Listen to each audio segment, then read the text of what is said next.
why the 99 years development in freehold in Hillview do so badly? Over at Hillview, you're going to notice that the 99-year developments over here get absolutely trounced by the freehold developments. Okay, let's take a look. So over here, ranking out over in Hillview, ranking out by percentage annualized capital gains. Our top is Dairy Farm, followed by Summerhill, followed by Dairy Farm Estate, not Dairy Farm Residences, okay?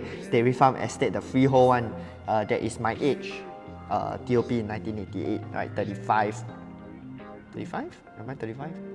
34 this year. Okay.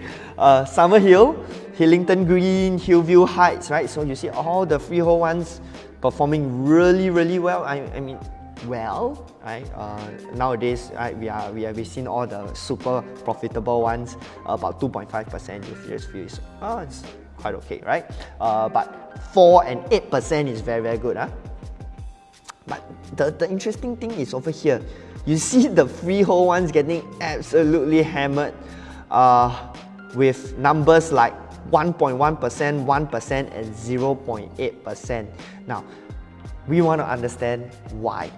Okay, why the 99 years development in freehold in Hillview do so badly? Hello, sorry to interrupt. We'd like to take the opportunity to thank you for watching the video and also to share why we do what we do. It's to empower consumers with hard facts and figures, quality research and real-life examples to allow them to make the most informed property decisions. So if you found our videos useful, the only thing we ask for is for you to smash that like and subscribe button so that the YouTube algorithm can push out our videos to more consumers. If you, and back to the video. Let's try to find the reason why and so see how we can possibly avoid it. See if the recent Midwood and the recent Dairy Farm will follow this trend. Okay.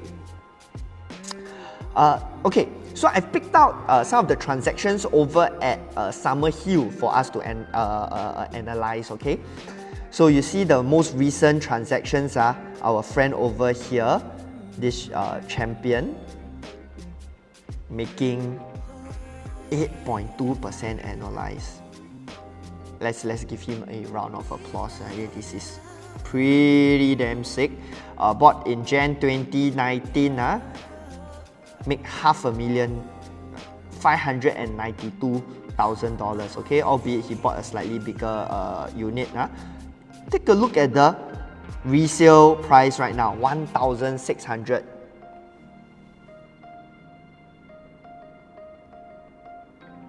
Oops. 1,600, 882 PSF. This is a development that is how old? Let me see. Summerhill, 20 years old. Okay. Very, very good profits, 8.2%. But all in all, you see everyone that sold from December last year until this year is sitting on average, if you can see down over here, a good 4%, average 4 to 5% percentage annualized. So now, are you going to tell me that, hey, actually freehold resale is the way to go? I beg to differ, which is why I put out the data for people that sold before this huge spike after COVID. Okay, so we see over here, these are the people that sold in December in 2017, 2018. Okay, so we see over there the kind of profits don't look as good. I mean, it's still decent, but it's not quite what we see for those that sold within the last 6 to 7 months and this kind of profits, right, it will look more similar to the kind of annualized returns that we see over in the Lake Grand examples that I showed, right? Lake Grand example, Clement Canopy. Clement Canopy would have bid would have beaten this in terms of the percentage annualized returns. So just a word of caution for the viewers if you're watching this video, because of the increase in price in the resale market in the last 1 to 2 years, it sort of has, I would say, manipulated, swayed the data to make it look like a lot of the resale properties can make money. But just a word of advice, and the reason why I'm sharing with you all these case studies, and also doing, in this particular case, stripping out the kind of gains because of what has happened in the last 1 to 2 years, right? To see the kind of trends ex-COVID, if you get what I mean, right? Excluding COVID. And also so that you can compare it fairly with the other new developments that have come out lah. So excluding COVID, if you were to go into resale, still can make money, but got to be careful. Okay, there's a lot more things to consider. I have picked Hillview. I don't know. Based on this, maybe not. Hillview, let's say Hillview to the whole Lake Grand example, probably not, right? Except for this guy, right? I would have wanted to be this guy, but then, you know, the kind of price he entered is quite high also. Notice his purchase price at this point in time significantly higher than a lot of the rest of them. But thankfully, he caught the market right and he got the right development, 1475 square feet. Now let's erase all of this and go to the next slide. 2.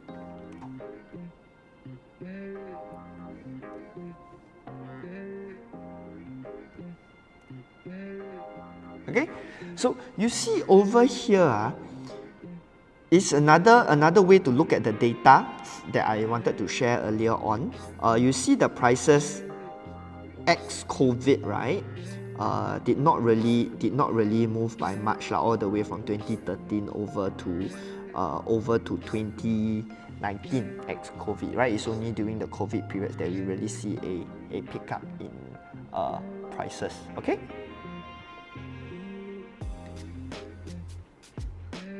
But of course, it's very hard to say without COVID would we see the same kind of thing happening.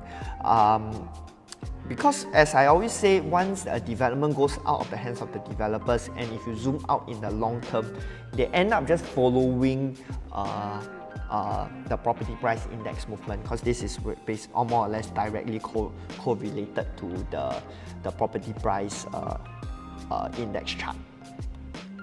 Now let's take a look at Kingsford Hillview Peak. Okay, Kingsford Hillview Peak is a 99-year development, right? If you use the methodology that is very prevalent in the market today, new launch, 99-year development, bound to make money, you'll be in for a rude shock. Especially over at Kingsford Hillview Peak, we only had one friend that made decent amount of money, 4.2%, but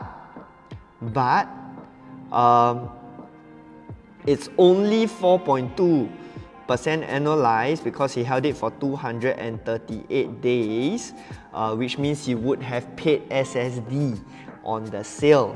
And if he paid SSD on the sale, he would hardly have made any profits lah. So this, I would actually remove this as even a data point.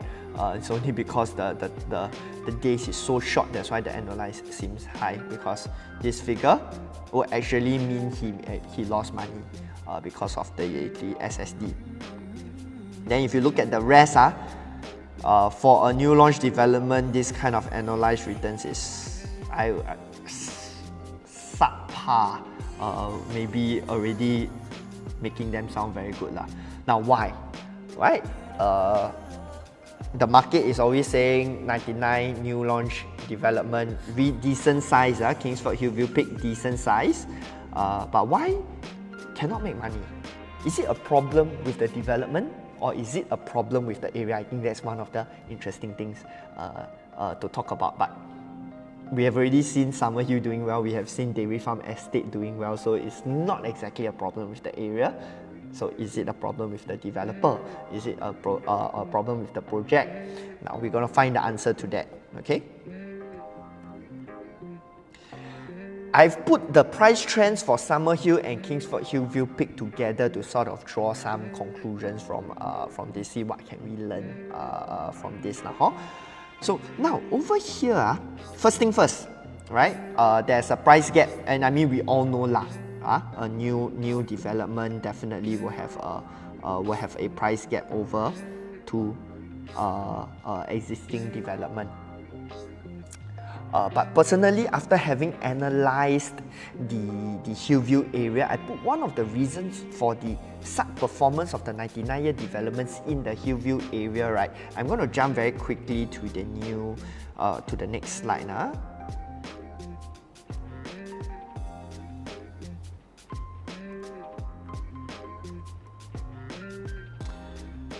To the products being too similar to one another. Okay, what do I mean by that? This is not the only area with a lot of freehold developments and a lot of 99-year developments, right? We have that in Kovan, a lot of freehold developments, right? Albeit smaller, right? But we have 99-year developments, and the 99-year developments in Kovan all do a lot better than the freehold ones. We have also seen in West Coast, right, 99-year development and freehold development both doing well, right? It's probably only in Hillview that the freehold development did well and the 99-year development is doing very, very poorly. I put it down into the options being too similar to one another, and when the options are too similar and the freehold option being not too lousy a alternative, right? So one of the reasons why I feel in Kovan, the freehold developments don't do as well as the 99-year developments, because a lot of the Kovan freehold developments are small in scale, they don't have a pool, they are basically apartments. And so upgraders, family-orientated folks, they don't really like, of course, unless they are freehold fanatics, they don't really like those developments. But if you were to go into the Hillview area and you go and visit the condos, the freehold condos over there, they are of a good size, good facilities, and then especially if they are priced now significantly cheaper than the 99-year option, it will be quite natural for them for folks to then lean towards it. And they are also built in an era, right, whereby it's not overly big.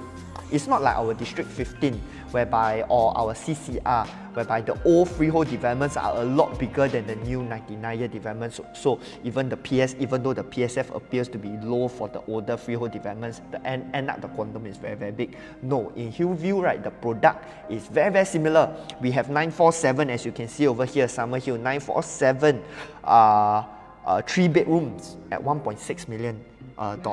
Very similar in size to 3 bedroom over at Kingsford Hillview Peak, 1044 square feet. Right? Then at that point in time, jumping back to the previous one, at that point in time with that price difference, a lot of the demand naturally would have shifted to the freehold development. Hence, you see the narrowing of the gap over here. Oops. Draw the narrowing of the gap over here, right? Even excluding COVID, COVID line over here, you already see the gap. You already see the gap narrowing already. Okay, so now that's one thing to take note of. Very interesting case study over here, and a lot of things that we can learn, right? This is something new that I'm sharing, right? If you got to see the product, you got to understand your competition in that area. If the competition of the older developments represent a very close or very good alternative to what you are buying into, if you are paying a slight premium for something that is new, you got to be careful. Okay, number one. Number two, is what we have mentioned earlier. The developer not being able to stage the prices up significantly to hand over to the resale market, which is why you see over here. Let's remove all of this so that you can see it clearer. You see the absence of any significant stage up in pricing from the developers.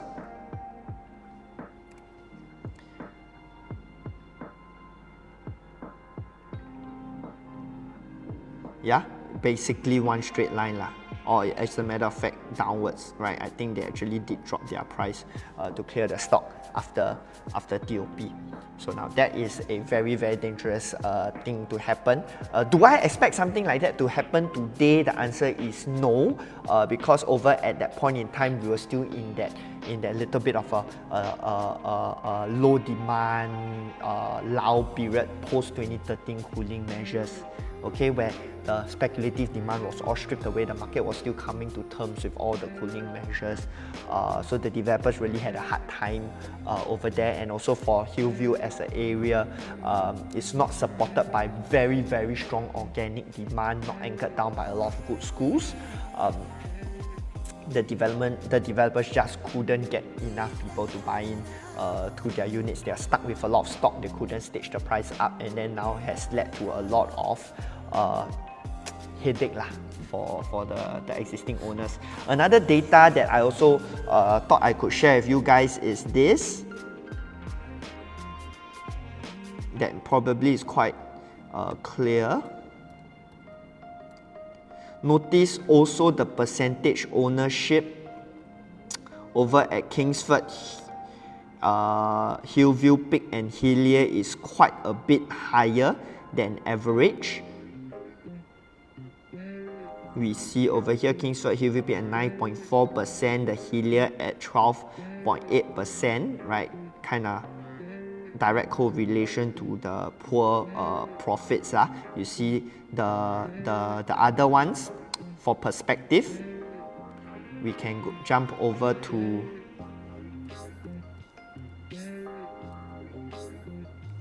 Park Rivera, Clement Canopy. You see the percentage foreign ownership is very, very low for all of this, much lower than that of Kingsford, Hillview, Peak and Hillier.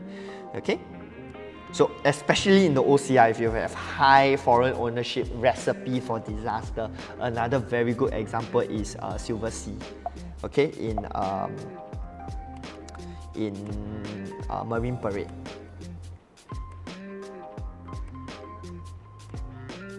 Okay, so summary, all the different reasons.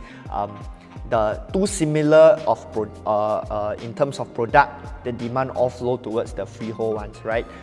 The freehold basically offering the same thing as the much more expensive 99-year option. People all jump towards the freehold development. Also at that point in time, the prices is considered quite high.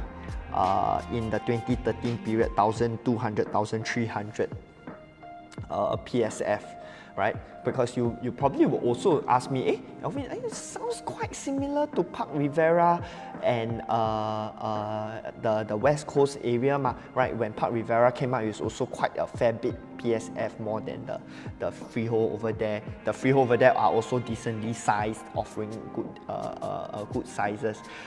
So now, what is the difference in what explains the difference in performance then really is the developer staging for the place law, right? The developer staging for the development once it goes into the resale market. Park Rivera, Twinview, they had that going for them, right? Number one. And number two, because they had that going for them, the trajectory has been set after TOP for the price to continue moving upwards, and also together with the freehold ones, they all moved up together lah.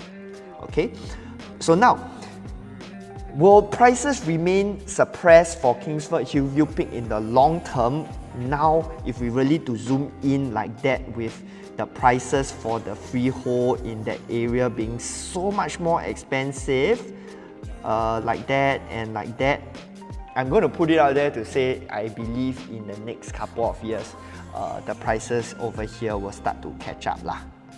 Right, because people will then start to recognize value to say, wow, the one really a bit old for a lower PSF, you know what?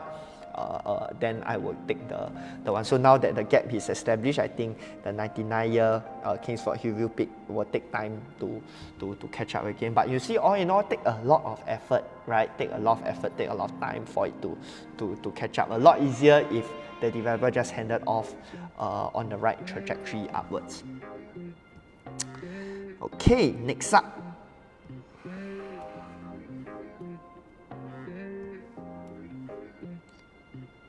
Park Rivera versus Kingsford Hillview Peak versus Clement Canopy. Okay, so this is just to show you lah, right? Just now